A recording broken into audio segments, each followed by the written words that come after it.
yang terpaksa itu bisa menjadi sesuatu yang berbeda kalau kita itu menikmati gitu ya.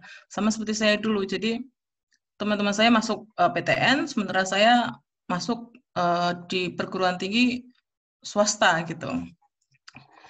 Tapi ya kemudian asalkan kita bersyukur, misal kita bisa lebih aktif, bisa dapat beasiswa, bisa ikut lomba atau yang kegiatan yang lainnya, kita itu pasti akan bisa menikmati apa yang kita punya. Jadi intinya ya bersyukur saja gitu. Nah, kembali ke situ tadi, ke mimpi tadi. Jadi saya sendiri akhirnya tahu kalau saya itu pengen jadi dosen, sebenarnya juga nggak pengen ya. Sampai akhir saya lulus, itu saya baru tahu. Dan saya baru menentukan bahwa ya sudah, saya mau jadi dosen. Kebetulan, waktu itu antara ditawari sama saya yang maksa, akhirnya saya punya jalan. Jadi ceritanya waktu itu, saya wisuda, waktu itu kaprodinya itu Pak Munajat. Kemudian saya tanya ada pekerjaan atau tidak, gitu kan. Terus ya sudah Pak Munajat jawab ada karena mau buat PTI. Ya, waktu itu kan praktikum kan awalnya sendiri-sendiri, praktikumnya terpisah-pisah dan juga ada tugas besar yang terpisah-pisah. Tapi akhirnya mau diintegrasikan jadi PTI itu. Nah, akhirnya saya ke situ. Akhirnya baru dari situlah ada jalan yang kemudian mulai terbuka untuk peluang menjadi dosen. Karena kebetulan waktu itu pun untuk menjadi dosen saya ada kualifikasi ke situ. Nah, kualifikasi lainnya nanti akan saya jelaskan. Nah, kalau kemudian sekarang, posisi sekarang, teman-teman kan mungkin masih kuliah ya, semester 1, 2, 3, atau bahkan mungkin ada yang baru lulus. Kemudian mulai terpikir, oh saya pengen jadi seorang dosen, atau mungkin punya mimpi saya pengen jadi dosen. Tapi apakah mudah cari pekerjaan sebagai seorang dosen? Karena kan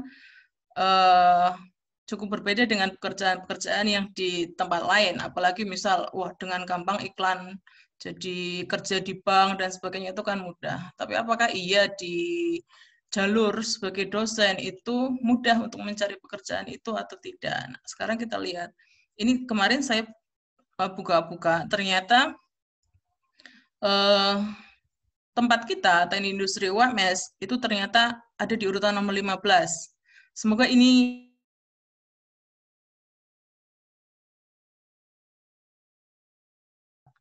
jadi kita di nomor 15, di atasnya lumayan, perguruan tinggi negeri, dan ada swastanya, tapi kita bisa di nomor 15.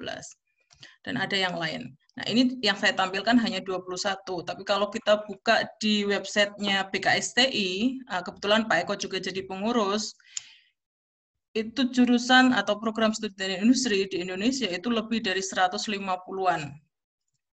Banyak sekali. Jadi peluangnya pasti akan ada gitu, pasti akan tetap ada karena mereka pasti membutuhkan dosen. Gitu. Jadi jangan khawatir. Dan kalau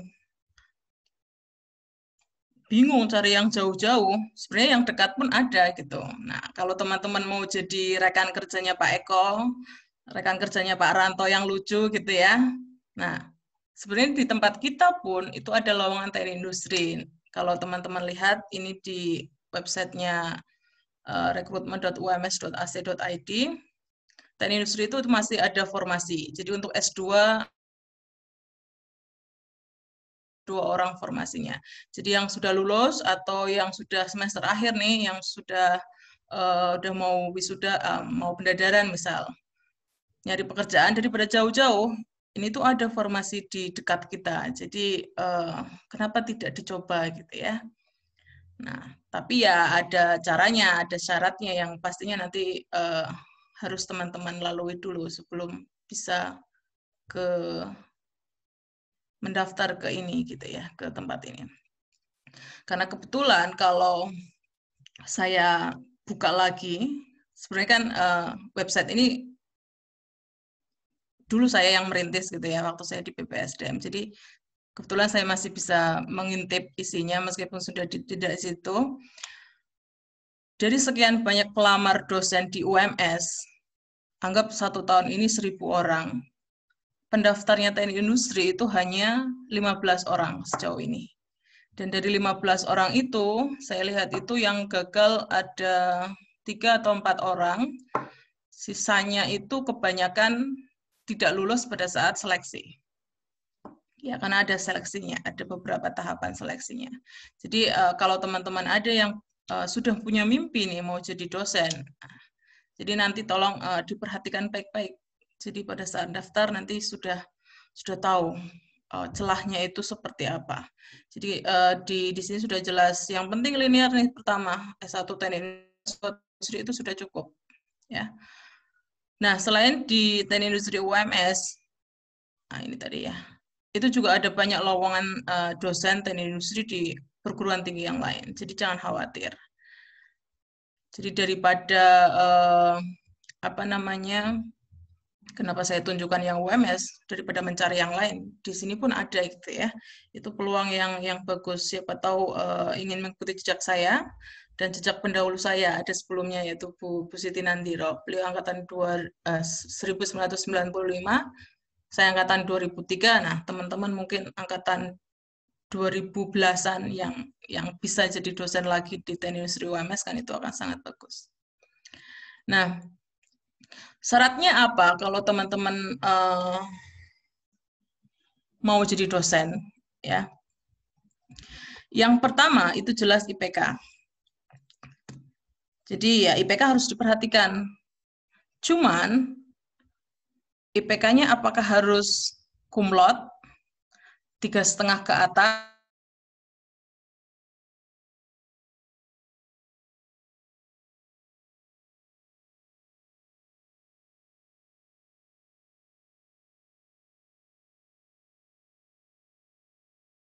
Terutama swasta mungkin ya. Kalau saya yang negeri kan mungkin agak lebih susah kalau kita dari swasta mau ke negeri gitu. Jadi ya cari saja yang swasta. Nah, untuk jadi dosen itu IPK-nya itu tidak perlu harus cum laude. Apalagi IPK S1 tidak perlu 3,5, 3,99 atau yang tinggi-tinggi itu tidak perlu. Jadi teman-teman yang IPK-nya tidak sampai 3,5 jangan wah saya nggak bisa ini jadi dosen gitu. Tidak seperti itu, karena sebenarnya IPK-nya itu butuhnya cuma 3. Jadi syarat untuk jadi dosen, lulusan IPK S1-nya itu hanya 3 saja. Ya. Jadi yang kalau sekarang masih 2,99 ya masih bisa lah dinaikkan sedikit. Nanti bisa pas lulus 3,00 itu masih bisa masuk.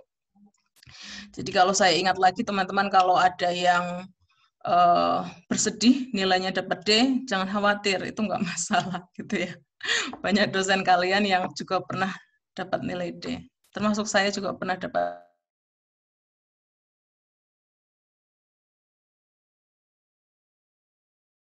Kedua, yang paling penting menurut saya, yaitu kemampuan bahasa Inggris. Jadi untuk teman-teman, terutama yang masih semester 1 ini ya, atau masih semester 3, ini semester genap ya, semester 2, semester 4, masih muda-muda, saya sarankan sejak kuliah S1 pun sudah mulai belajar bahasa Inggris atau apa namanya, kalau mau jadi dosen. Nah, bahasa Inggris itu sangat penting gitu. Kenapa sangat penting? Ya salah satu faktornya karena kalau jadi dosen itu kan nanti banyak baca jurnal. Nah, kebanyakan jurnal itu kan pakai bahasa Inggris. Yang kemudian akhirnya pun banyak syarat-syarat di perdosenan yang mensyaratkan kemampuan bahasa Inggris gitu.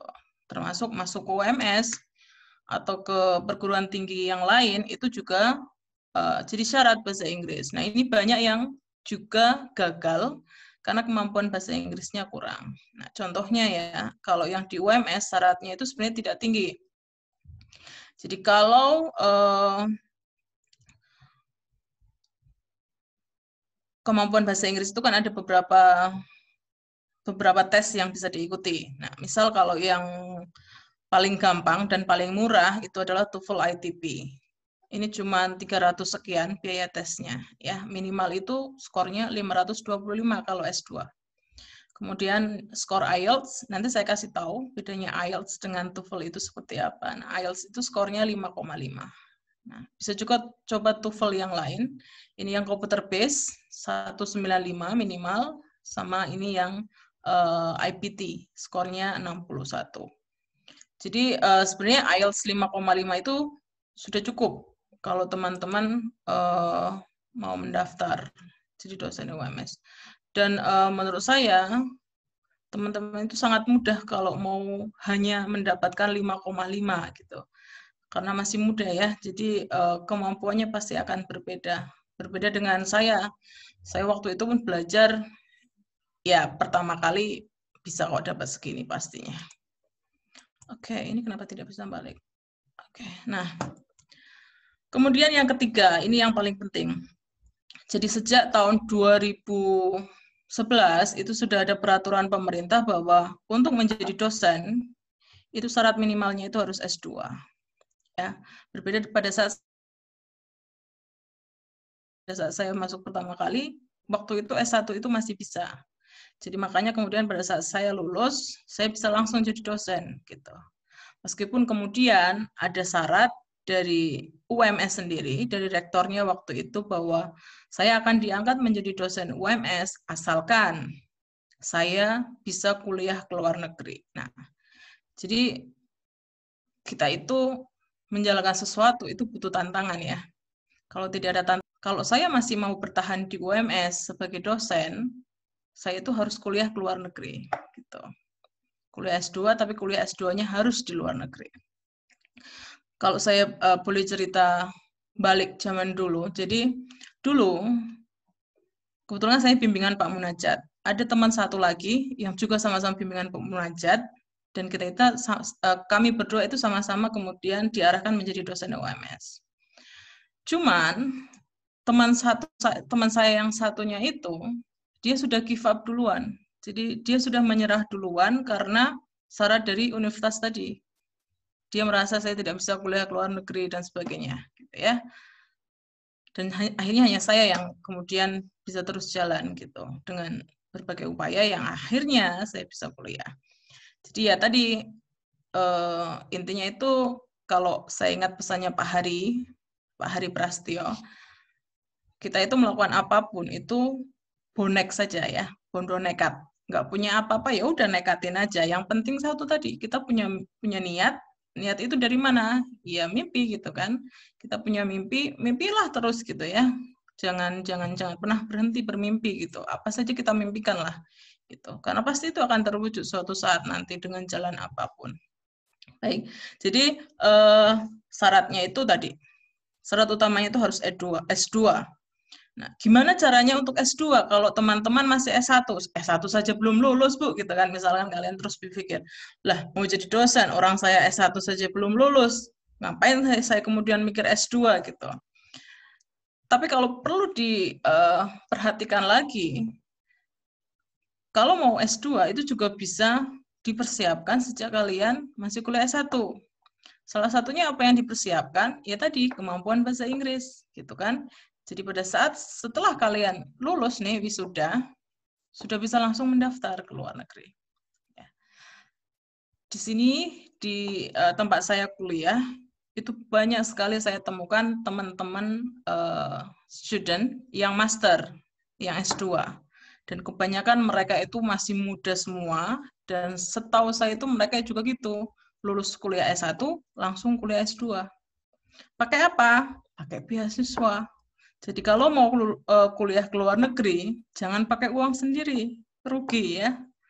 Jadi kalau punya uang, jangan dipakai buat kuliah ke luar negeri. Kalau mau kuliah ke luar negeri, pakainya beasiswa. Gitu. Caranya gimana? Ada banyak cara, tenang saja.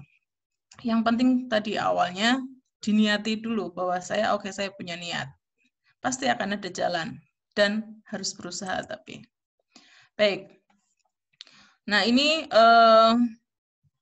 persyaratan kalau teman-teman punya keinginan untuk kuliah, tapi kuliahnya ke luar negeri yang saya tunjukkan. Karena kalau kuliah ke dalam negeri itu kan ya sudah biasa ya, pasti bisalah, syaratnya itu pasti umum sekali. Nah, sekarang gimana kalau mau kuliahnya itu ke luar negeri gitu. Pertama, yang harus teman-teman perhatikan ya tadi, kemampuan bahasa Inggrisnya, skor bahasa Inggrisnya. Nah, umumnya perguruan tinggi luar negeri itu terima skor bisa IELTS, bisa juga TOEFL. Tapi kalau saya sarankan teman-teman kalau mau belajar bahasa Inggris, sebaiknya langsung saja pakai IELTS, jangan TOEFL. Ya, tapi sebenarnya tergantung selera. Tapi kalau saya pilih IELTS. Kenapa? Karena kalaupun speaking saya tidak fluent atau bahasa Inggris saya tidak lancar, IELTS itu ada caranya gitu. Jadi kalau kalian ada yang berpikir, aduh susah sekali belajar bahasa Inggris kalau seperti ini, mending nggak usah lah kuliah ke luar negeri. Enggak, karena sebenarnya itu IELTS itu ada caranya, ada triknya. Ya, asalkan kalian tahu triknya, dapat skor yang diminta itu harusnya mudah untuk kalian. Asalkan tahu triknya ya. Nanti saya kasih tunjuk. Nah, pada saat mencari perguruan tinggi di luar negeri pun itu ya harus pilih-pilih. Caranya gimana? Masuk ke websitenya. Dan kalian harus menentukan kalian itu mau kuliah yang seperti apa gitu. Jadi kalau di luar negeri itu school-nya itu ada pilihan. Ada juga perguruan tinggi yang tidak punya jurusan kita, ada juga yang punya. Bahkan ada yang beberapa pilihan. Misalnya saya kasih contoh ya. Kalau di UK, kalian jangan ke Leeds, karena nggak ada S2-nya yang manufaktur. Mechanical-nya kebanyakan mechanical murni, mesin sekali. Meskipun saya di S3-nya ada, tapi S2-nya tidak ada. Nah, kemarin saya sempat mencari kalau ke UK, itu saya sarankan kalian bisa ke Nottingham. Nah, mereka justru punya yang ini, Human Factors and Economics. Ya, jadi kalau kalian dari awal sekarang sudah suka nih atau sudah punya keinginan saya itu penjurusannya itu ke mata kuliahnya yang diampu Bu Etik, mata kuliahnya Pak Anies gitu ya, yang ekonomi gitu, atau Bu Indah. Nah, ini bisa nih yang Human Factor and Economic. Kalau di UK ada di Nottingham, kalau di Australia ada di Monash ada. Kemudian di Nottingham juga ada nih Industrial Engineering and Operation Management. Jadi ada yang jurusan yang sejalur dengan teknik industri. Nah, kalau ini tempat saya dulu di UNSW. Sekolahnya namanya Master of Engineering Science. Mata kuliahnya itu hampir sama persis seperti mata kuliah kita di teknik industri UMS. Ya, makanya waktu saya dulu kuliah di sini, yang harusnya 2 tahun, itu luar biasa loh ya. Meskipun teknik industri UMS, nilai saya di transkrip S1, hasil kuliah dari teknik industri UMS, itu bisa diakui oleh universitas saya S2. Jadi waktu saya mendaftar S2 sama universitas tersebut,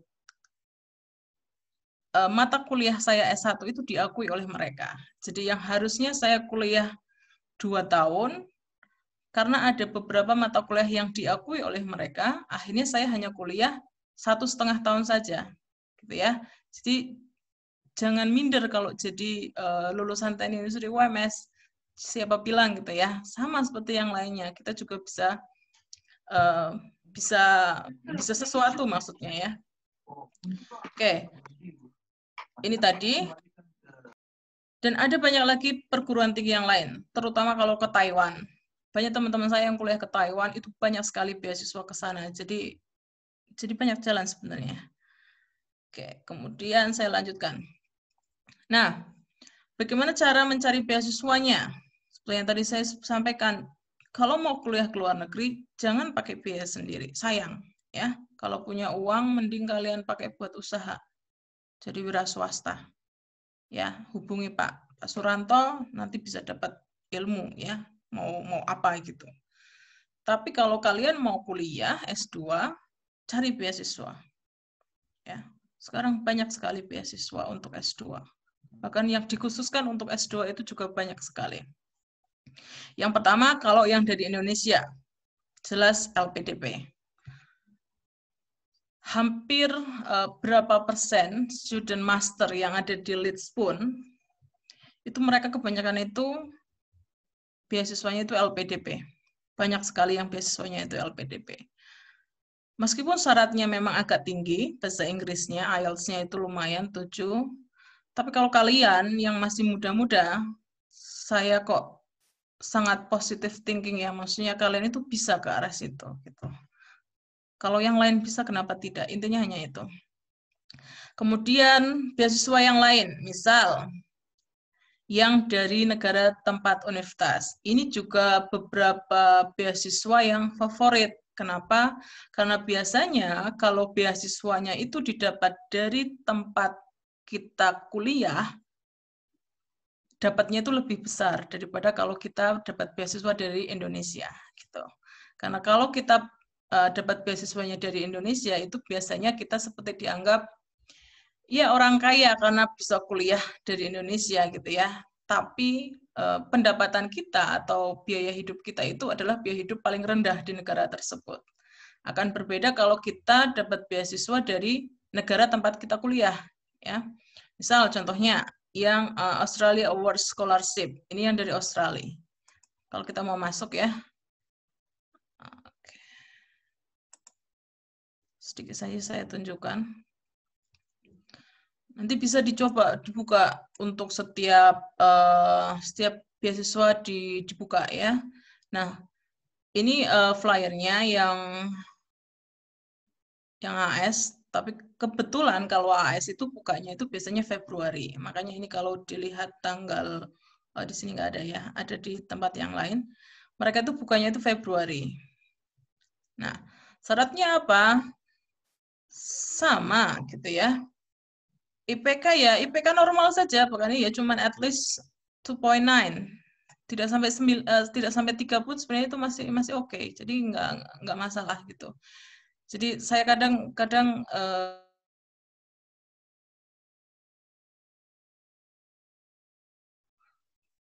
terakhir waktu tahun 2019 sebelum saya berangkat itu kan sempat heboh di jurusan.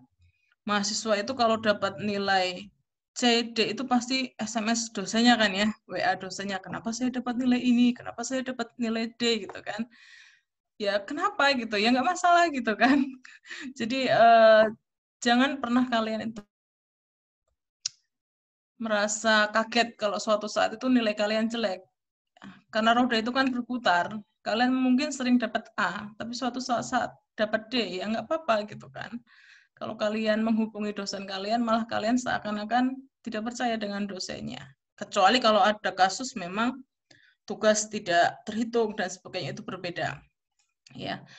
Tapi intinya ya kalau soal IPK, jangan terlalu memuja IPK. Karena ya tidak segala-galanya IPK itu harus tinggi. Meskipun saya dosen, saya tidak setuju dengan IPK yang tinggi ya, karena kenyataannya pun tidak seperti itu penggunaannya. Kemudian kalau master, kita mau kuliah master, teman-teman mau kuliah master. Nah ini syaratnya, at least kalian itu cukup punya IELTS itu 5,5 saja. Jadi itu sangat rendah.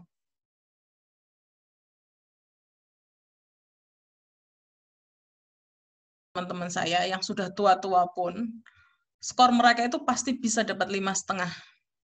Jadi 5,5 itu skor yang sangat mudah, asalkan kalian tahu caranya. Nah, jadi jangan ragu, karena ada jalan sebenarnya ya. Jadi ini sangat mudah. Ini kemarin nih jadwalnya.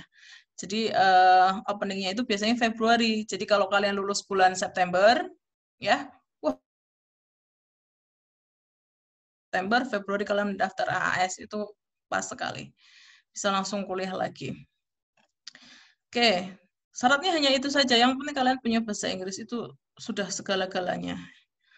Kemudian kalau AAS itu enaknya apa? Setelah kalian dinyatakan lulus atau diterima sebagai scholarsnya si AAS, setelah itu kalian akan ada persiapan lagi, ada training bahasa Inggris lagi. Biasanya 6 bulan, atau tergantung kemampuan kalian. Nah, enaknya biasanya ini di Jakarta atau kalau tidak di di Bali. Ya, bisa sekalian liburan kalau mau pilih yang Bali. Kemudian, sorry.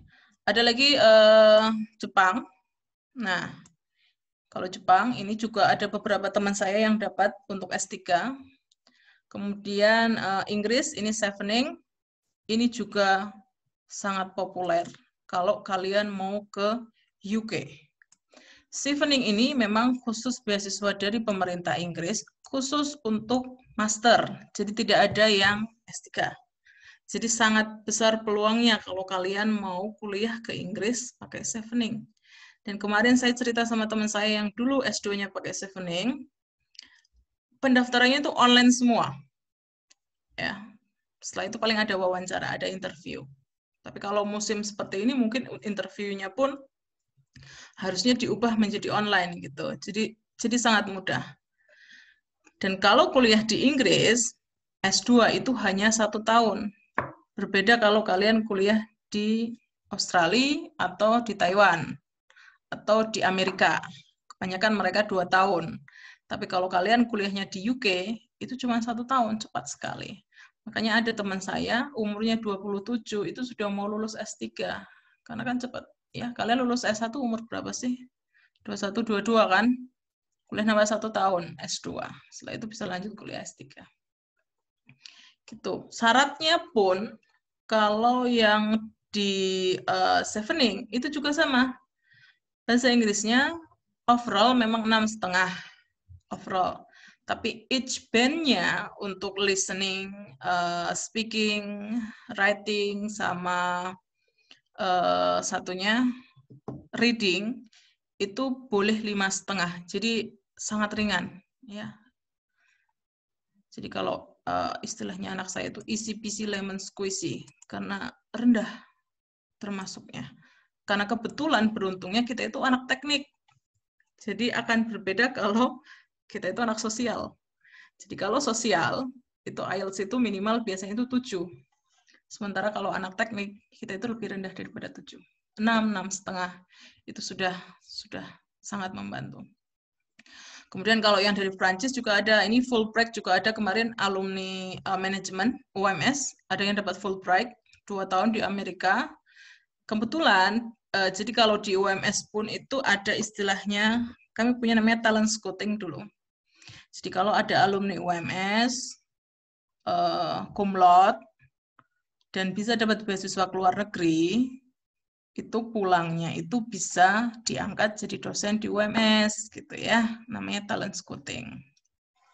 Jadi sangat menarik kalau teman-teman punya keinginan ke arah situ. Kemudian Jerman juga ada, DAAD, ini juga ada yang kerja sama Dikti.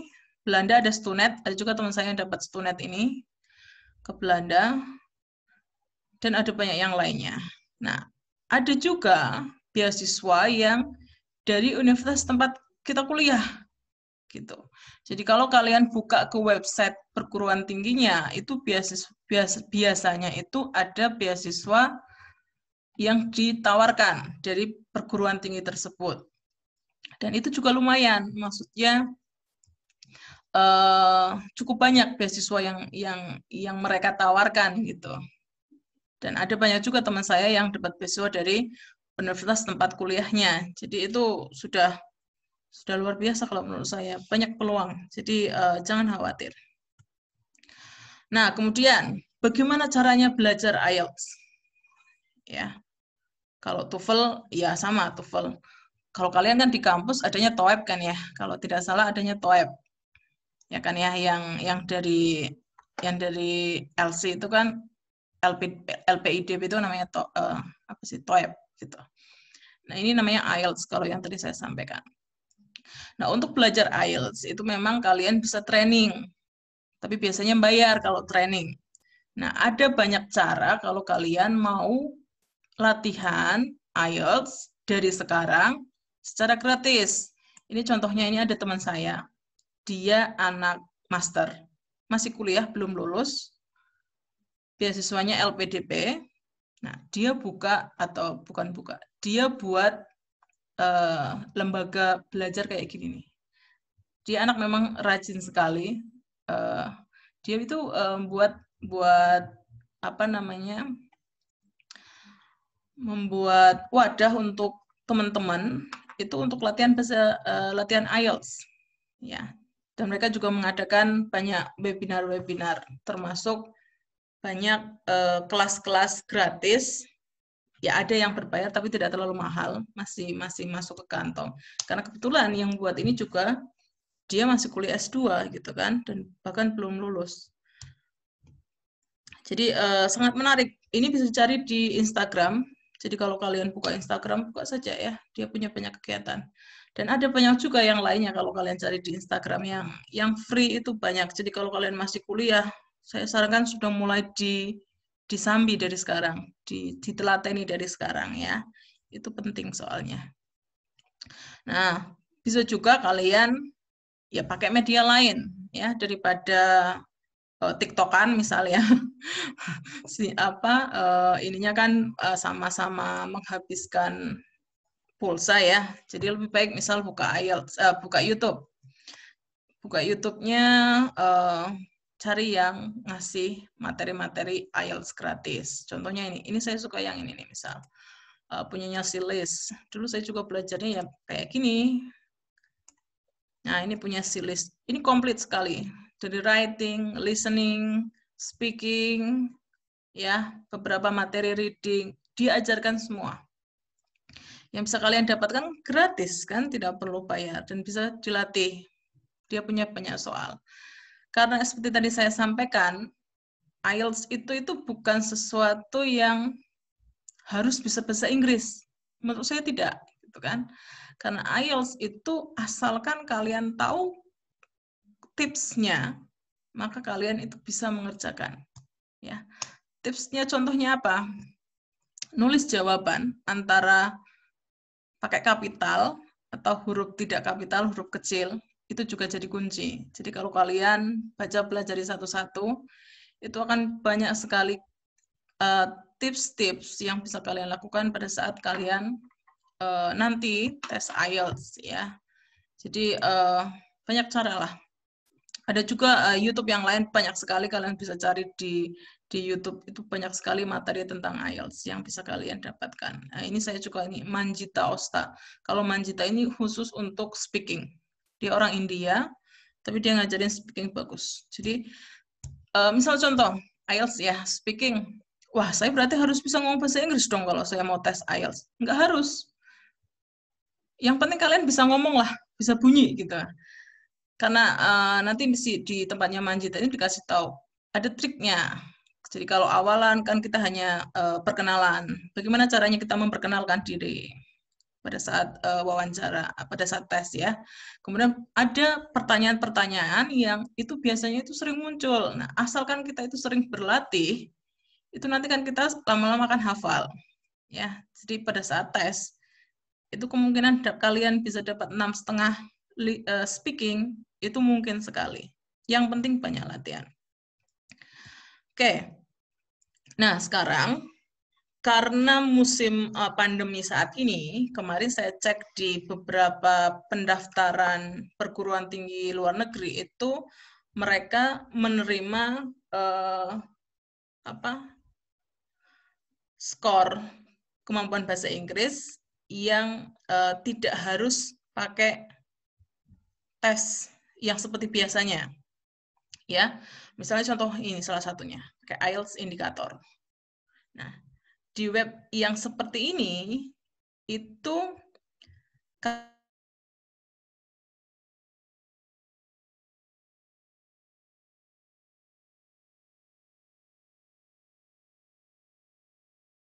sebenarnya saya itu berapa sih skornya kalau tes IELTS gitu ya. Skornya itu berapa gitu. Nah, kalau mau latihan bisa pakai yang seperti ini. Ada juga yang lain nih, Duolingo. Kalau ini bukan IELTS, tapi memang English test. Tapi skornya Duolingo ini itu ternyata juga bisa diterima oleh beberapa perguruan tinggi luar negeri. Dan di sini juga ada practice testnya atau untuk latihannya juga ada. Jadi kalau kalian mau latihan, kalian bisa latihan dulu gitu kan sampai bisa. Karena ini paknya Duolingo. Ya, mirip sama TOEFL ya, gitu. Oke. Kalau dari tadi saya ngomong dosen, seperti yang tadi sampaikan Pak Eko, jadi sebenarnya kan bukan cuma dosen ya kalau kalian mau aktif di jalur akademik, ada juga bisa kalian jadi peneliti. Contohnya apa? Mau jadi PNS, daftar di LIPI, itu juga bisa. Tapi kalau di LIPI pun biasanya kebanyakan akhirnya beberapa teman-teman saya ya akhirnya pasti mereka akan kuliah studi lanjut gitu kan. Dan beberapa pun saya ketemu mereka kuliah ya kuliahnya di luar negeri gitu. Karena ada banyak kelebihan yang membedakan kita kuliah di dalam dan di luar negeri gitu. Kalau saya akhirnya setelah saya kuliah S2 di luar negeri, memang saya tidak ada keinginan untuk kuliah lagi di dalam negeri setelah itu. S3-nya ya saya memang harus keluar negeri waktu itu ya, mikirnya sudah seperti itu. Dan akhirnya saya konsisten, kalau saya ingat. Saya kuliah kan S1 di UMS. UMS itu kan luar negeri kan, karena perguruan tinggi swasta gitu ya. Jadi S1 itu luar negeri saya. Karena di UMS, jadi kalian berbanggalah kalian kuliah di luar negeri gitu kan. Karena perguruan tinggi swasta, bukan PTN gitu. Jadi S1 di luar negeri, S2 di luar negeri, ya S3-nya ya harus di luar negeri. Saya nggak mau di perguruan tinggi negeri gitu kan. Jadi harus konsisten setelah itu. Nah, apa itu dosen?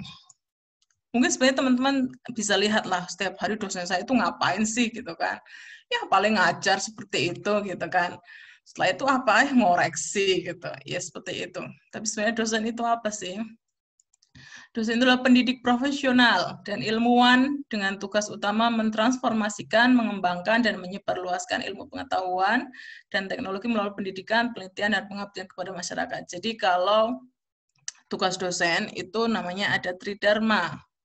Tridharma itu ya satu pendidikan, yang kedua penelitian, yang ketiga pengabdian kepada masyarakat. Jadi harus tiga-tiganya dilakukan. Kalau kami di perguruan tinggi Muhammadiyah di PTM ada lagi tambahan satu. Jadi bukan tridharma lagi, tapi tridharma tambah satu, yaitu Al-Islam dan Kemuhammadiyahan ya, karena kan kami di Muhammadiyah. Jadi tambah 4. Tapi kalau yang aturan dari pemerintah, dosen itu ya melakukannya atau tugasnya itulah tridharma. Nah, apa yang dilakukan? Sebenarnya kalau teman-teman lihat dosen itu kerjanya itu kayak apa sih? Ada yang saya itu jarang lihat ya di kantor ya. Ada nggak kalian pernah mikir seperti itu? Saya itu jarang ketemu bapak ini di kantor gitu kan. Saya juga jarang ketemu ibu ini. Ketemu hanya kalau di kelas saja.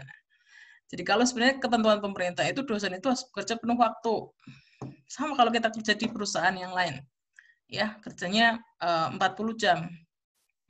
Jadi 1 minggu itu 40 jam. Kalau 6 hari kerja itu 1 hari itu harusnya 8 jam. Jadi kalau hari Senin sampai Jumat itu harusnya 1 hari itu 8 jam. Gitu.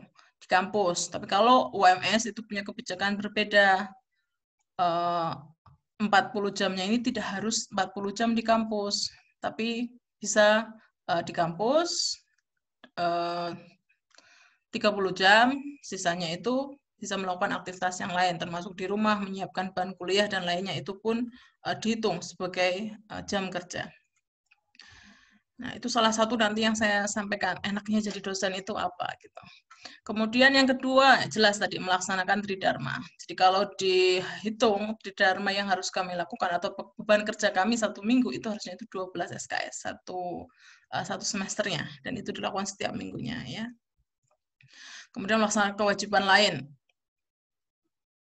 Kewajiban lain ya sesuai dengan perjanjian. Sebenarnya kalau di UMS ya tidak ada tugas lain itu apa ya, namanya dosen ya sudah tugasnya apa gitu kan ya. Jadi tidak kemudian ada tugas tambahan yang lain, itu tidak. Ya sesuai dengan tugas dosen. Nah ini mungkin yang akan jadi pertanyaan. Enaknya apa sih jadi dosen? Dibandingkan kalau kita itu kerja di perusahaan yang lain atau di manufaktur gitu kan.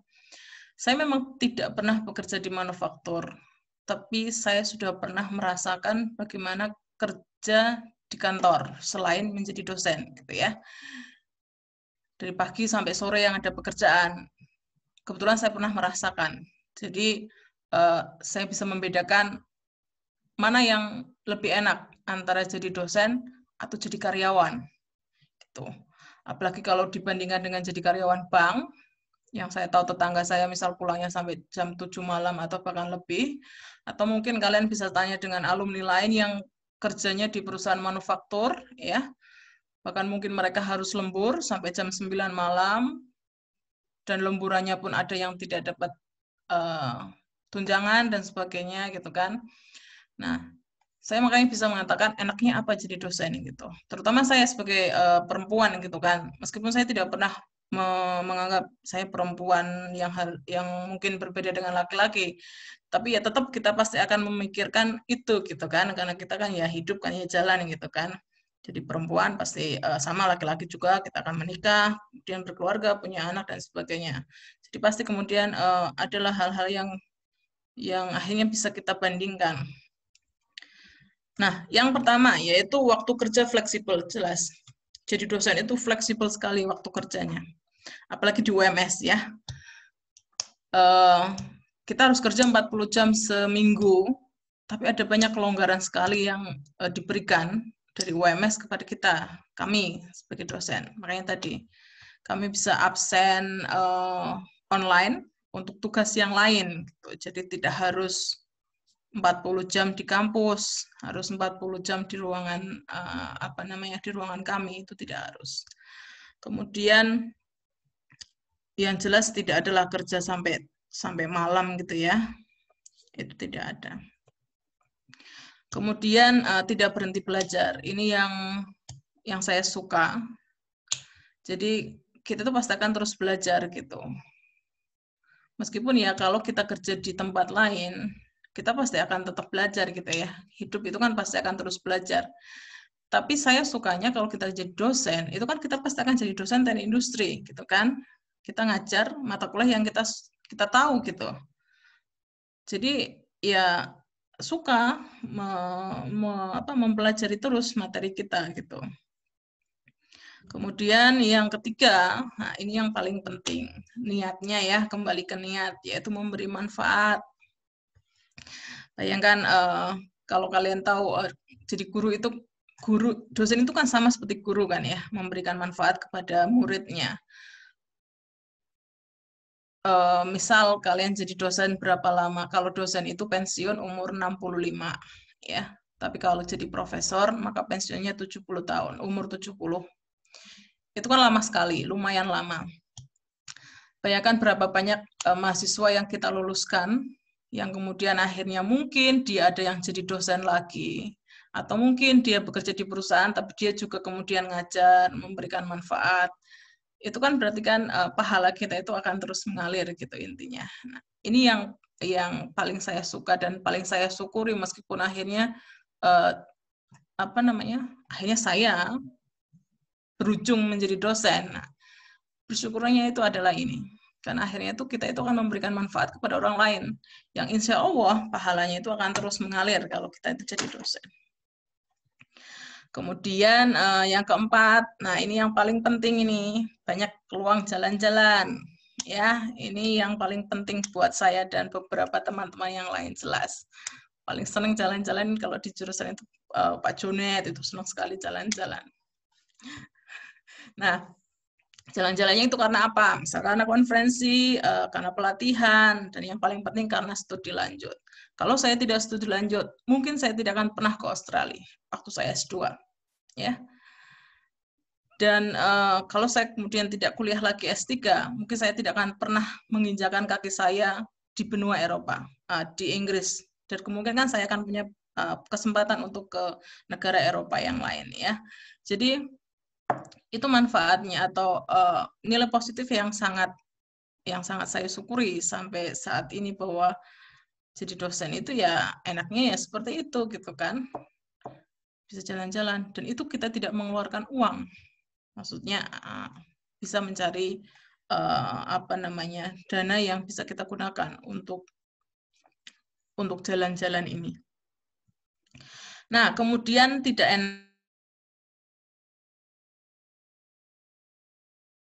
ya, kebetulan University of Leeds itu dulu juga kampusnya Pak Munajat. Jadi Pak Munajat dulu S3-nya juga di sini. Dan secara tidak sengaja, ternyata saya juga akhirnya berlabuh di tempat ini, meskipun tidak disengaja untuk mengikuti jejak beliau.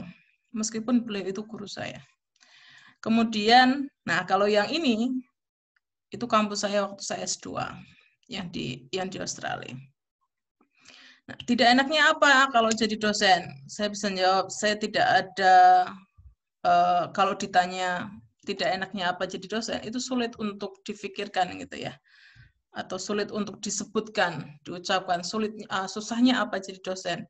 Karena asalkan setiap apa yang kita lakukan, itu kita syukuri, itu pasti akan jadi sesuatu yang menyenangkan gitu.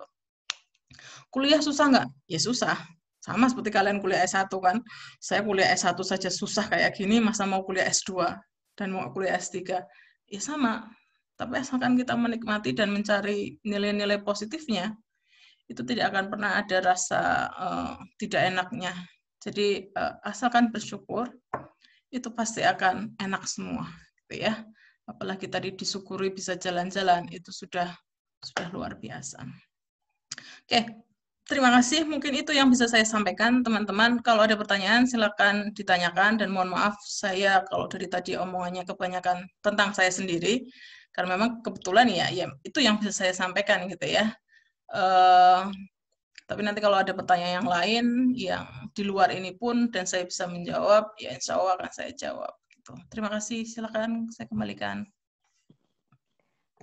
Baik, terima kasih kepada Bapak Eko Setiawan. Dan tadi telah disampaikan materi yang sangat bagus dari Ibu Ida Nursanti. Selanjutnya adalah sesi tanya-jawab. Sebelum sesi tanya-jawab saya buka, saya akan membacakan tata cara pada sesi tanya-jawab ini.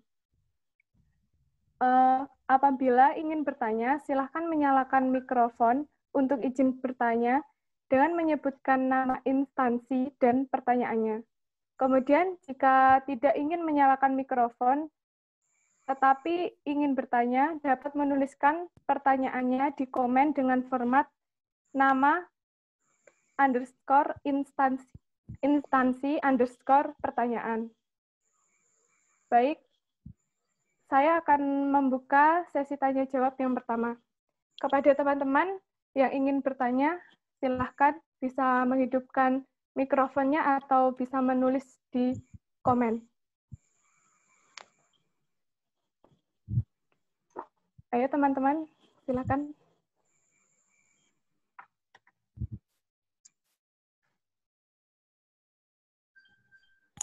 Saya Latifah Citra dari UMS, izin bertanya. Ya, silahkan Mbak Latifah. Assalamualaikum Bu Ida.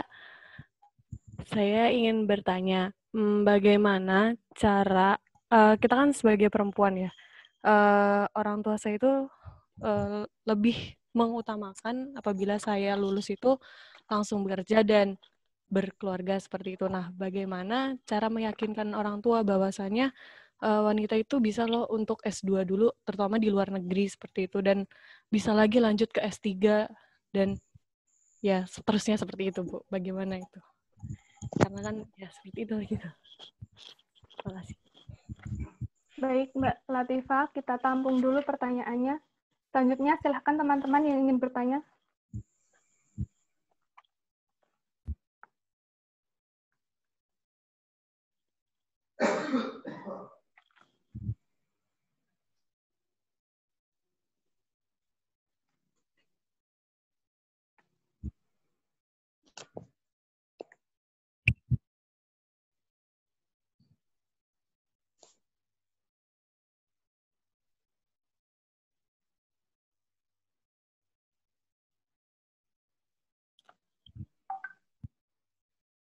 Bagaimana teman-teman? Bisa bertanya, menghidupkan mikrofon atau menulis di komen.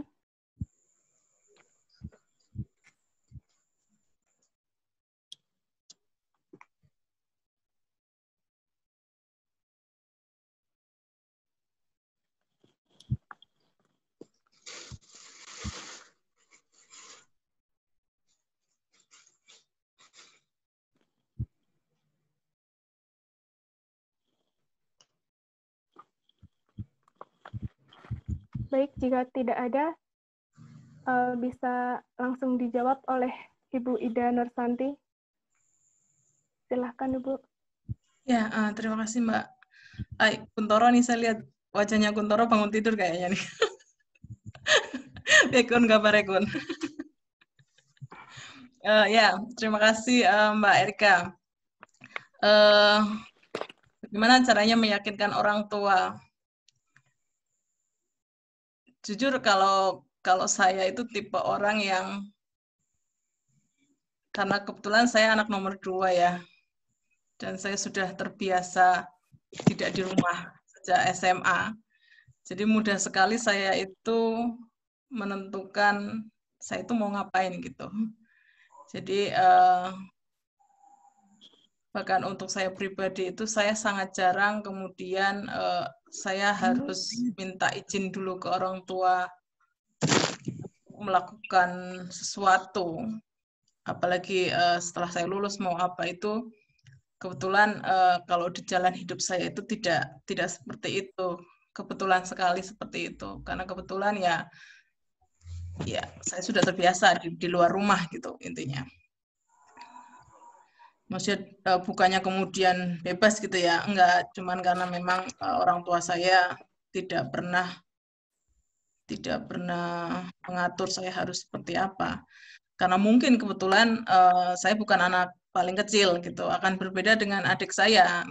Bahkan sekarang pun saya sudah harus kayak mendikte adik saya ya, kalian harus di rumah gitu kan. Mungkin kasusnya sama seperti Mbak Latifah tadi.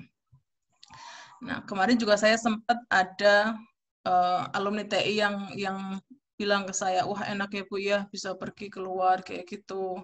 Sementara saya harus di rumah menemani ibu saya, harus kerja di dekat rumah gitu kan, biar dekat dengan ibu saya.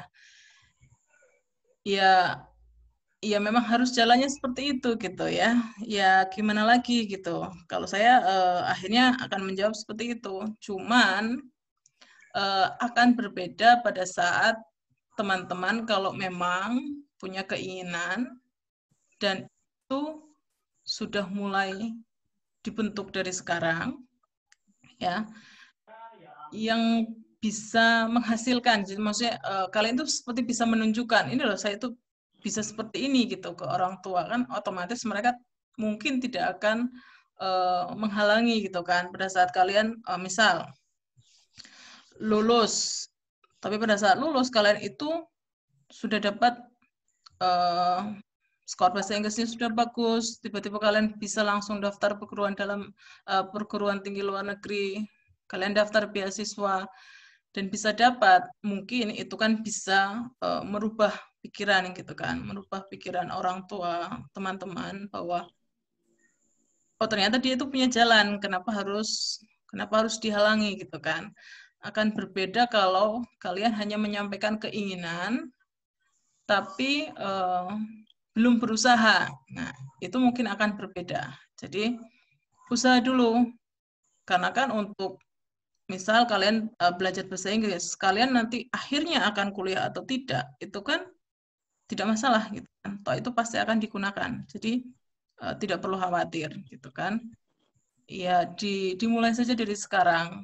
Karena seperti yang perlu saya sampaikan, jadi kita itu hidup itu kan memang punya keinginan ya. Tapi tidak semua keinginan itu memang harus akhirnya kita capai gitu. Kalaupun teman-teman sekarang sudah punya keinginan jadi dosen dan kemudian akhirnya beloknya tidak jadi dosen atau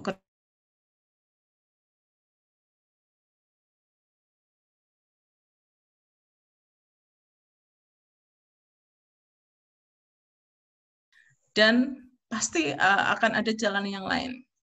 Karena memang seperti itu. Jadi kalau saya boleh cerita lagi nih, kebetulan juga tidak ada yang tanyakan.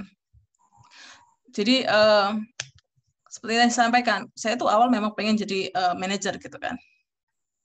Jadi sampai saya semester 7 atau bahkan semester 8, keinginan saya itu ya masih sama. Saya itu mau kuliah, selesai kuliah saya mau kerja di perusahaan.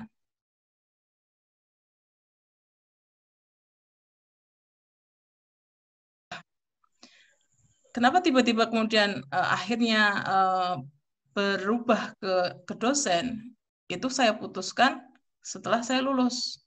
Yang karena sesuatu hal yang saya itu pengen stay di Solo.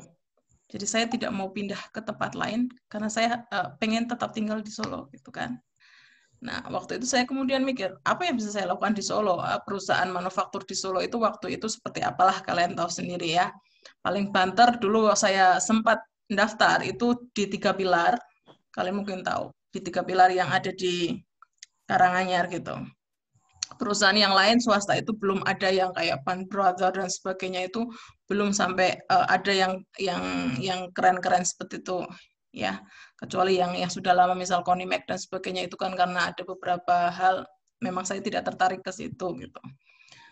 Saya juga mikir ngapain saya di Solo gitu kan, apa perusahaan swasta yang bisa saya bisa lamar gitu, pikirnya kan seperti itu. Tapi kemudian pada saat ada peluang, ditawari Pak Munajat, kamu mau nggak jadi dosen gitu kan. Saya mikir-mikir, oh boleh juga ya. Barulah saya akhirnya jadi dosen. Ada jalan selanjutnya setelah itu gitu kan. Jadi kalau teman-teman sekarang punya keinginan, ya sudah, dilakukan keinginannya, diniati, dilakukan. Tapi kalau seandainya kemudian nanti jalannya tidak terwujud, ya disyukuri gitu kan, nggak apa-apa gitu. Karena kalau boleh saya tambahin lagi, jadi saya kan dulu memang cita-cita jadi manajer. Saya pengen jadi manajer nih, tapi kemudian kalau saya jadi dosen, apa kemudian saya harus bersedih? Ya enggak kan, tetap jalan jadi dosen. Tapi siapa tahu setelah saya lulus S2, padahal saya jadi dosen diterima 2011 akhirnya. Saya 2011 langsung kuliah. Pulang saya kuliah S2, itu saya langsung diangkat jadi ketua bidang di BPSDM-nya UMS. Itu kan setara manajer, ya.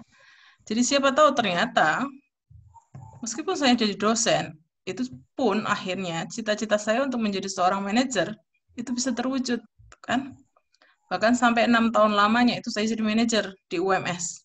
Meskipun bukan perusahaan manufaktur, tapi perusahaan swasta, jasanya jasa akademik. Tapi saya kerja sama seperti saya kerja jadi manajer di perusahaan apapun gitu kan. Sama persis.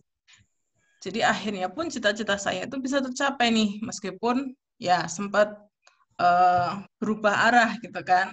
Tapi ternyata mimpi saya yang sebelumnya saya ingin jadi manajer itu bisa tercapai. Ya itu memang intinya akhirnya kembali saya cuma menyarankan yaitu kalau punya niat dilakukan, dijalani dengan baik, akhirnya akan seperti apa itu sudah diatur sama yang di atas. Tapi kalau kita punya mimpi, masih punya keinginan, itu bisa saja itu suatu saat itu bisa tercapai gitu. Ya, jadi mimpi itu tetap harus dibangun. Kalaupun terwujud, anggap saja itu bonus. Intinya itu, ya, dapat bonus yang menyenangkan itu kan luar biasa, gitu. Ya, itu mungkin itu, Mbak. Ya, Mbak siapa? Mbak Latifah. Ini sepertinya saya pernah ketemu ya, Mbak Latifah ya. Oke, Bu, terima kasih. Baik. Dari Mbak Latifah, apakah ada feedback? Ini karena nggak ada yang nanya lagi atau saya boleh nanya lagi nggak? Oh ya, silakan Mbak. Kalau saya mau minta kiat-kiat dari Bu Ida tuh, waktu kan dulu Ibu Ida tuh di UMS, di teknik industri, terus kiat-kiat tentang ya bahasa Inggris tadi, tentang hal-hal yang harus diraih buat dapetin beasiswanya itu. Ibu punya nggak sih kiat-kiat buat kita sebagai mahasiswa di UMS juga, terutama kayak gitu, Bu? Makasih. Iya. Jadi kalau saya kan memang tidak punya keinginan dari awal ya. Jadi makanya pada saat kuliah itu tujuan saya itu belum ke arah dosen. Jadi tujuan saya seperti tadi, saya masih pengen jadi manajer dan sebagainya. Tapi kemudian pada saat kuliah, saya itu kan harus move on dari saya tidak diterima di perguruan tinggi negeri, dan akhirnya saya kuliah di UMS, yang perguruan tinggi swasta. Selama sekian lama, itu kan berarti saya harus berpikir positif nih, saya di UMS gitu kan. Nah, ya pada saat kuliah ya tadi aktif, jelas. Aktif di mana? Ya banyak jalan. Kalian bisa aktif di KMTI. Dulu saya juga aktif di KMTI ya. Kemudian dan aktif juga jadi asisten. Jadi kalau angkatan saya dulu itu dulu jumlah mahasiswa yang sama seperti angkatan sekarang. Jadi saya dulu angkatan saya 2003 itu 160 lah. Terus akhirnya turun jadi 140 sekian. Sama seperti angkatan sekarang. Nah, angkatan di bawah saya 2004 itu langsung turun. Teknik industri itu hanya 78 waktu itu, hanya 70-an waktu itu. Setelah itu semakin turun jumlahnya ya, merosot pokoknya. Jadi pada saat angkatan saya, untuk jadi asisten itu juga luar biasa susahnya, saingannya itu banyak. Sama seperti sekarang. Mungkin banyak saingannya kan ya, kalau daftar itu nggak mesti keterima kan. Nah, dulu saya juga tidak keterima jadi asisten praktikum. Meskipun akhirnya saya banting setir. Kalau saya tidak bisa jadi asisten praktikum, ya sudahlah. Karena untuk jadi asisten praktikum, ada syarat-syarat yang mungkin saya tidak terpenuhi. Salah satunya yang mungkin ya karena yang milih tidak suka saya dan sebagainya. Anggap saja seperti itu. Akhirnya kemudian saya banting setir ke jadi asisten tugas besar. Jadi kalau dulu ada asisten namanya tugas besar, ya itu malah tugasnya lebih lama. Meskipun saya tidak di lab, tapi saya jadi asisten tugas besar itu kerjanya itu malah 1 semester. Misal contoh mata kuliah yang ada tugas besarnya itu tata letak fasilitas, ya, kemudian perancangan alat bantu, termasuk gambar teknik itu tugas besar. Nah dulu saya jadi asistennya itu.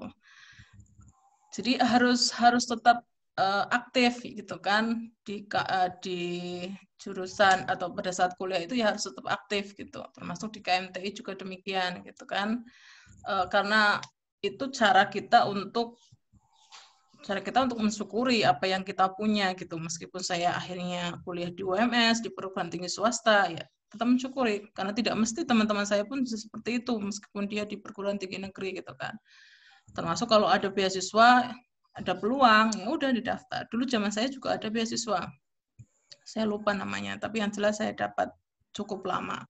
Jadi untuk beli komputer, untuk tugas gitu ya, itu bisa pakai uang beasiswa itu. Gitu. Jadi kalau kemudian punya keinginan dan biar semangat terus itu caranya apa? Kalau saya itu harus punya tantangan gitu kan. Jadi harus ada tantangannya. Kalau tidak ada tantangan itu memang kadang kita itu kayak kurang semangat. Tantangannya itu apa? Ya contohnya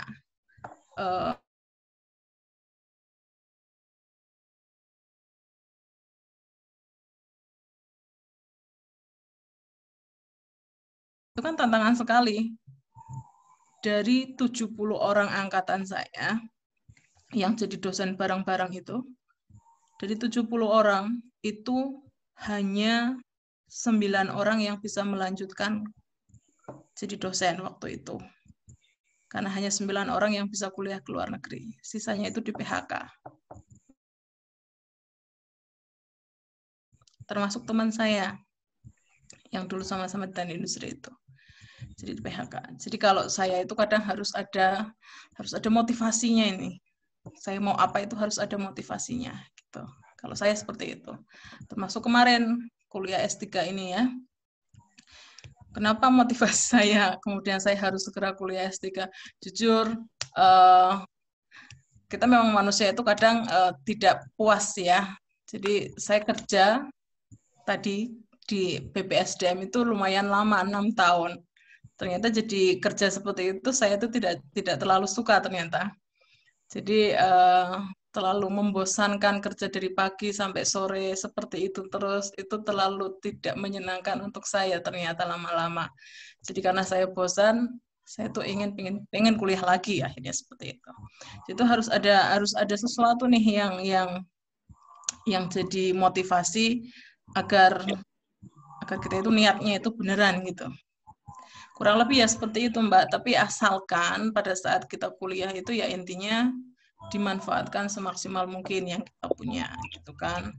Bisa apa ya dilakukan. Jangan sampai kita jadi mahasiswa hanya kos-kosan kampus saja, gitu kan.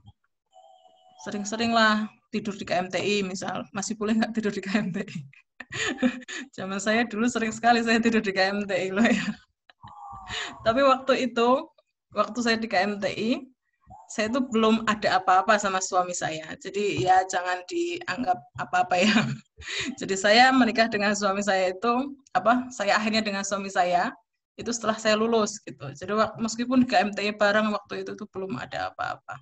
Jadi kalau yang sekarang ini nih, yang belum ada apa-apa sama Mas Nurian Danto misal, nah siapa tahu suatu saat akhirnya bisa jadi.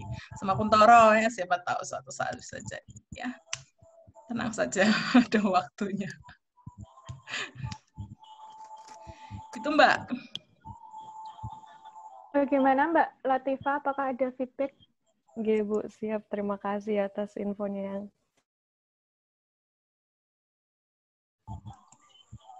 udah cukup. Baik, untuk teman-teman yang lain, silahkan yang ingin bertanya. Izin tanya dong, Kak. Oh ya, silahkan Mas.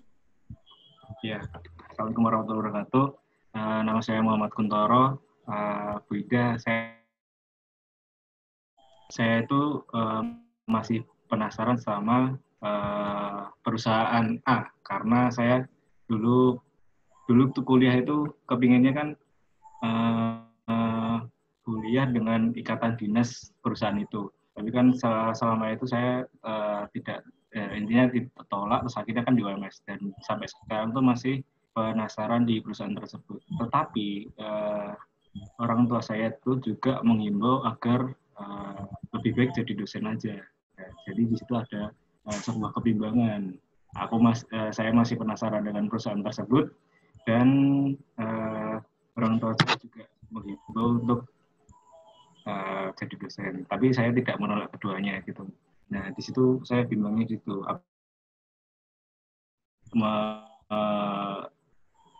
Memuaskan penasaran saya dulu di perusahaan tersebut, baru nanti ke jalur dosen atau gimana. Mungkin ada saran dari Ibu Ida. Terima kasih. Ya, langsung Mbak. Ya, Bu, silahkan. Ya, terima kasih Kuntoro. Wah, itu senang banget ini kalau saya sampaikan ke jurusan, ternyata Kuntoro mau jadi dosen nih, gitu kan. Wah, bakalan didukung. Serius ini jurusan itu.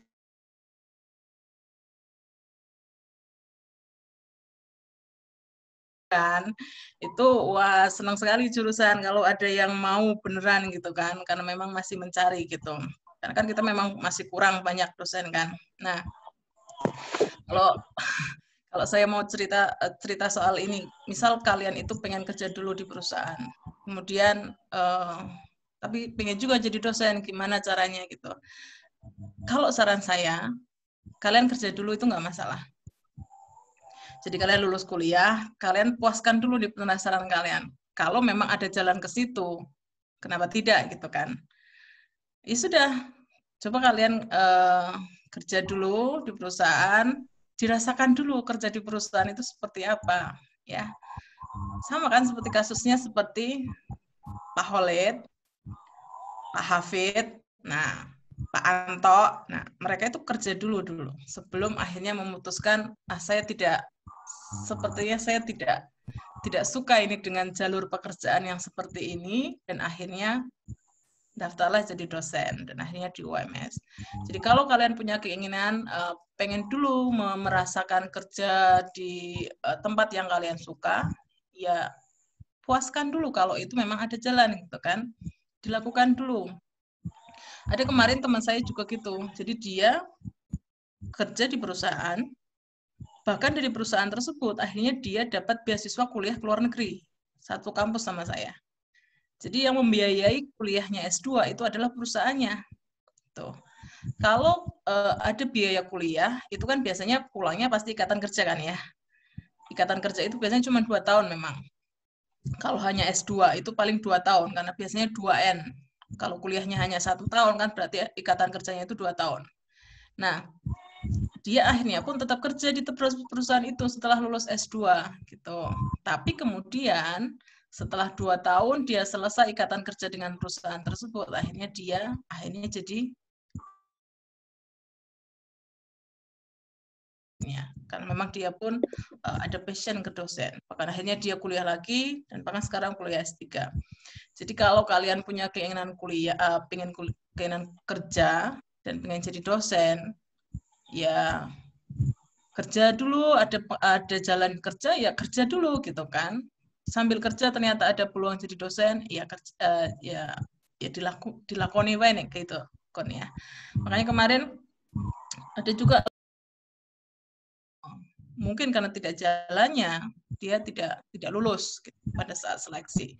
Akhirnya kemudian yang keterima ya Bu Arinda itu gitu. Nah, ini kan masih ada peluang dan peluang itu masih akan terbuka sampai kalian lulus, kalian kerja dulu pun itu insya Allah itu masih akan tetap ada. Apalagi nanti kalau TI buka magister, buka S2 gitu kan, butuh dosennya itu masih akan tetap ada. Termasuk juga perguruan tinggi yang lainnya itu pasti akan tetap ada. Banyak dan industri kan seperti yang tadi saya sebutkan. Jadi intinya yaitu lakukanlah apapun yang kamu inginkan dulu gitu kan. Dan kalau ada jalan, kenapa tidak? Intinya itu. Gitu. Nanti sampai kalian kerja, taulah bedanya itu kayak apa gitu. Ternyata enak mungkin jadi dosen. Ya udah baliklah jadi dosen kalau bisa punya peluang jadi dosen. Itu aja. Gitu. Jadi lakoni wae. Gitu ya Kun ya. Tapi kalau kamu sudah menyebutkan pengen jadi dosen itu bisa ditunggu itu Kun nanti. Ditunggu sama Pak Eko. Ya Allah. Ada sih, ada beberapa yang kemarin katanya juga pengen gitu, tapi nggak tahu gimana jalurnya itu. Tapi ya memang akhirnya ya memang seperti ini, kalau kalian lulus S1 pengen jadi dosen ya memang harus ada jalan untuk bisa kuliah lagi gitu kan. Tapi sebenarnya sudah terbuka banyak sekali jalan yang untuk bisa kuliah lagi, banyak sekali. Gitu. Bagaimana dari Mas Kuntoro? Apakah ada feedback? Ya, terima kasih. Terima kasih Bu Ida. Sama-sama Kun. Jadi karena dari Mas Kuntoro tidak ada feedback, maka sesi tanya jawab yang pertama saya tutup. Kemudian saya buka sesi tanya jawab yang kedua. Silahkan teman-teman yang ingin bertanya bisa menghidupkan mikrofonnya atau menulis di komentar.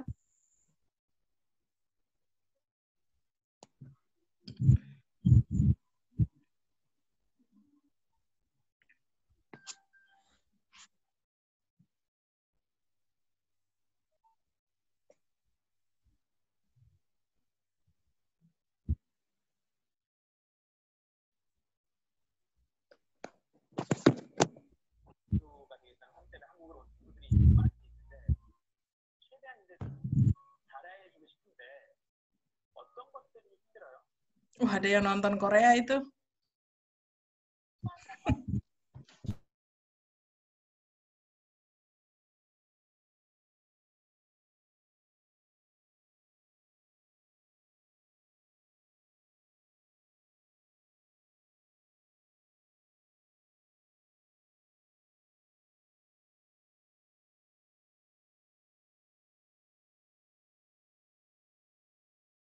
Lanjut S2. Sedangkan kan kalau sepengalaman saya ketika kita langsung lanjut S2 itu kan berarti kita belum punya pengalaman di industri secara langsung, Bu. Dan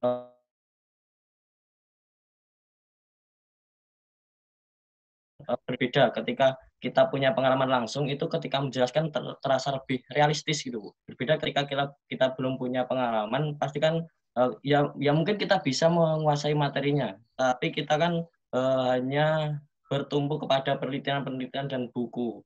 Jadi ketika mengajar kurang mantap gitu loh Bu. Nah, saya tanyakan perusahaan secara real atau langsung lanjut S2 begitu Bu. Ya. Terima kasih. Baik, kita tampung dulu. Oh ya, tampung dulu. Dari teman-teman yang lain, ada yang ingin bertanya?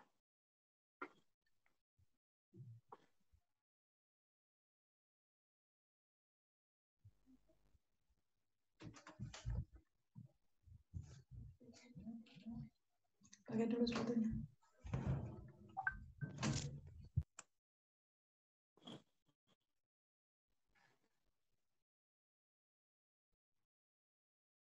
Karena belum ada yang bertanya, mohon dijawab dari Ibu Ida Nursanti. Pertanyaan dari Mas Purwo. Ya, terima kasih Mbak. Ya, makasih Purwo ya. Selamat ya Purwo ya, udah lulus ya.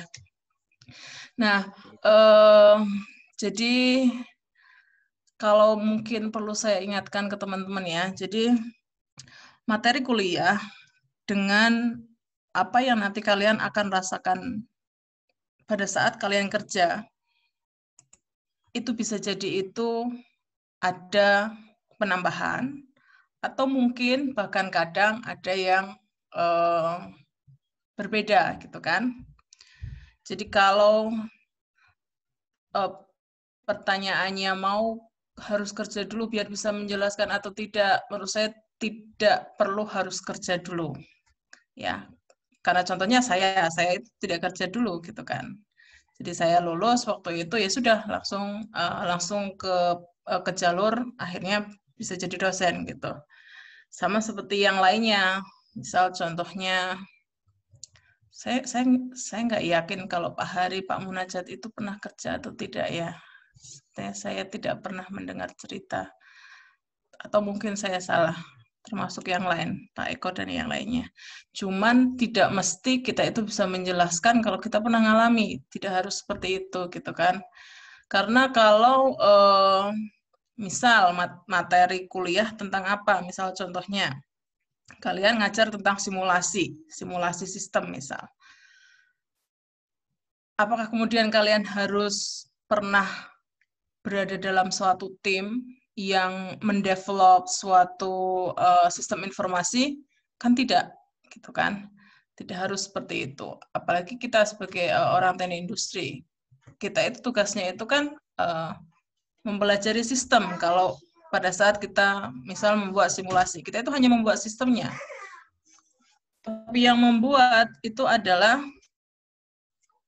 teman-teman dari jurusan yang lain, jurusan informatika atau computing ya, komputer. Tapi kita itu hanya mempelajari sistemnya gitu. Jadi pada saat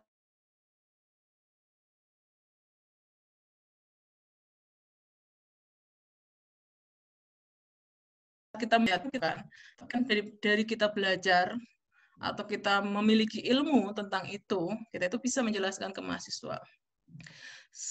Contoh misal mata kuliah yang lain, misal PPIC misal, perancangan pengendalian produksi gitu. Haruskah kita harus pernah berada di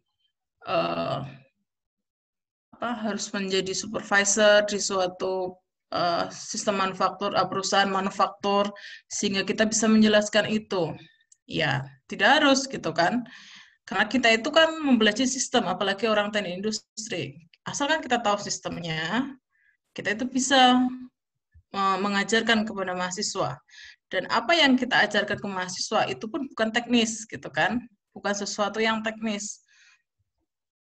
Karena untuk teknis, itu akan dipelajari oleh teman-teman pada saat kalian nanti kerja, gitu kan. Jadi, akan berbeda kemungkinannya, karena setiap perusahaan pun biasanya punya cara atau aplikasi yang berbeda-beda gitu. Kalau kalian mau lebih generate lagi atau bisa memahami lebih banyak lagi, apakah harus juga kerja di beberapa perusahaan? Kan juga tidak harus seperti itu. Karena misal kalau pada saat kalian mau menjelaskan tentang manajemen proyek misal, ya dari best practice-nya beberapa perusahaan, kan juga tidak harus pernah kerja di perusahaan-perusahaan tersebut atau pernah mengalami sendiri di perusahaan tersebut. Jadi tidak seperti itu. Jadi kalaupun langsung itu sebenarnya tidak masalah.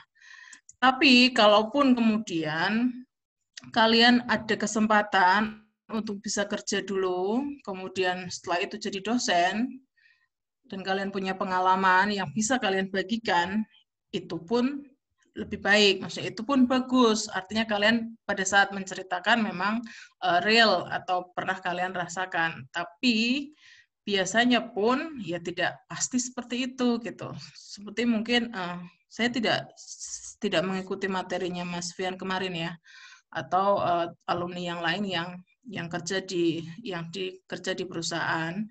Mereka kan pasti punya praktis yang lain. Jadi meskipun kalian pada saat kuliah dapat teori A, pada saat prakteknya di lapangan itu kan juga pasti akan ada variasinya, termasuk teknis langsung pelaksanaannya itu juga pasti akan ada inovasi yang dilakukan oleh perusahaan tersebut. Kemudian, tapi kan belum pernah masuk ke pabrik sama sekali. Kan kalian pernah kerja praktek gitu kan, jadi tidak masalah. Kalian pernah kerja praktek di manufaktur, minimal 1 bulan, itu harusnya sudah menjadi gambaran kalian pada saat kemudian nanti akan menjadi dosen. Dan banyak pelatihan, banyak workshop yang akan dilakukan kalau kita itu menjadi dosen. Jadi akhirnya pada saat kita menjelaskan ke mahasiswa tentang mata kuliah tertentu, ya kita paham. Misal contohnya mata kuliah simulasi. Kita sama-sama Teknik Industri 1 Indonesia itu kan punya tadi misal BKSTI atau punya kelompok yang membahas tentang simulasi. Mata kuliah itu kan sudah ada kurikulumnya seperti apa. Jadi sudah jelas yang harus disampaikan itu seperti apa.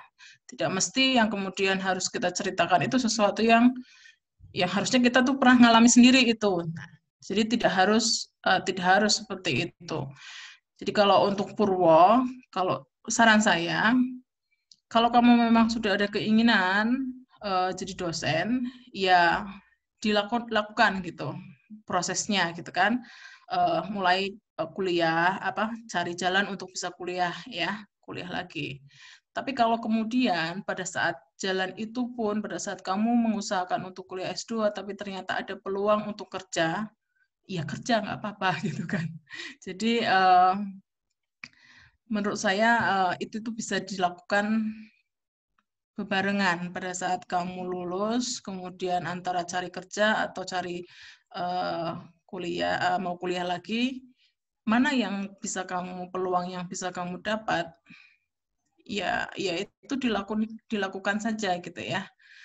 Kalau kemudian nanti ada peluang akhirnya bisa jadi dosen suatu saat nanti, ya itu berarti memang sudah jalannya gitu. Tapi intinya pesan saya sih seperti tadi saya sampaikan, asal kalian punya keinginan, ya udah jadikan itu sebagai mimpi gitu kan. Entah itu akan terwujud kapan, apakah setelah kalian lulus atau beberapa tahun setelah kalian lulus, setelah kalian kerja, itu tidak masalah gitu kan. Maksudnya itu memang jalannya gitu kan. Dinikmati saja atau disyukuri saja. Jadi seperti itu. Kalau saya akhirnya berpikirnya seperti itu.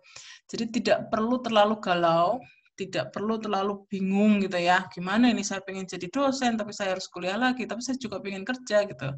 Atau gimana kalau saya nggak kerja, saya nggak bisa nanti menjelaskan ke mahasiswa, itu nggak masalah. Beda sekali. Dan pada saat kalian S2 pun nanti kan akan berbeda gitu. Ada hal-hal lain yang kalian dapatkan yang akan jadi bekal kalian untuk ngajar. Makanya kemudian sekarang kenapa tidak boleh dosen itu S1? Masa jeruk makan jeruk gitu kan ibaratnya. Dosen S1 ngajar S1, ya nggak bisa gitu.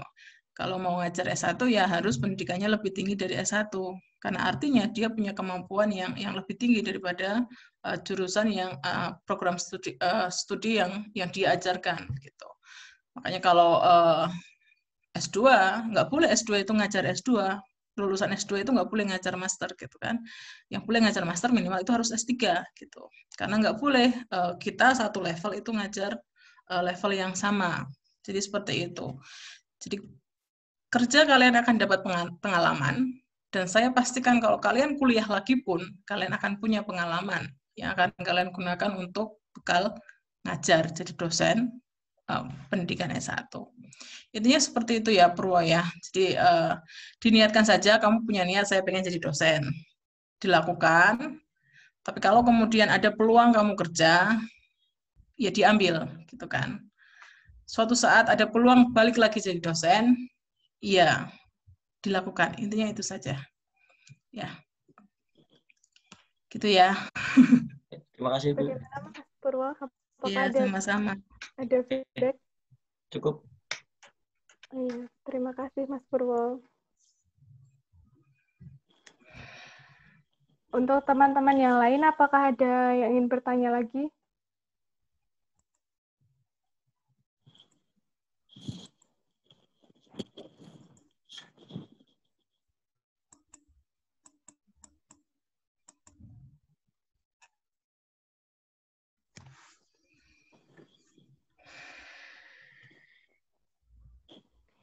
Baik, jika sudah tidak ada, sesi tanya jawab saya tutup. Kemudian lanjut ke sesi selanjutnya, yaitu sesi foto bersama. Untuk teman-teman yang belum mengaktifkan kameranya, bisa diaktifkan dulu.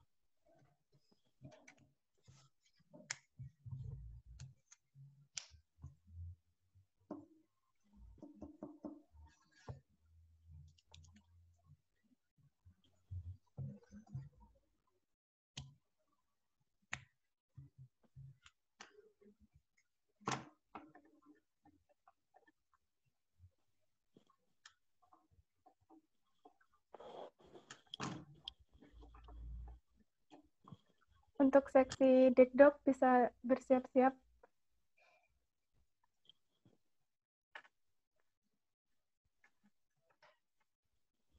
Saya akan hitung 1 sampai 3, bisa pose terserah.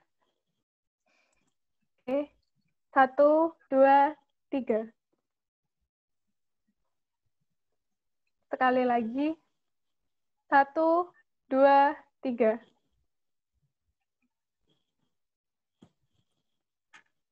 Baik, cukup sekian. Terima kasih kepada Ibu Ida Nursanti yang telah membagikan ilmunya yang sangat bermanfaat kepada kami semua. Terima kasih kepada Bapak dan Ibu dosen Teknik Industri Universitas Muhammadiyah Surakarta, dan terima kasih kepada teman-teman semua yang telah berpartisipasi pada acara webinar Tombok Hati ini. Cukup sekian dari saya. Apabila ada salah kata, mohon dimaafkan. Wassalamualaikum warahmatullahi wabarakatuh. Waalaikumsalam warahmatullahi wabarakatuh. Waalaikumsalam warahmatullahi wabarakatuh. Belum. Mikrofonnya.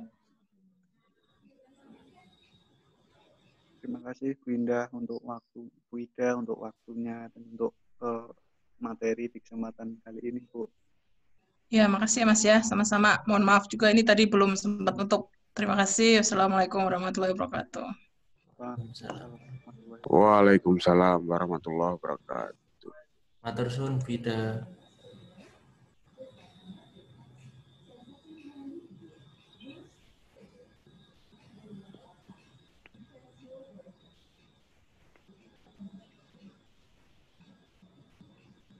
Engkau Mas guyu loh Mas.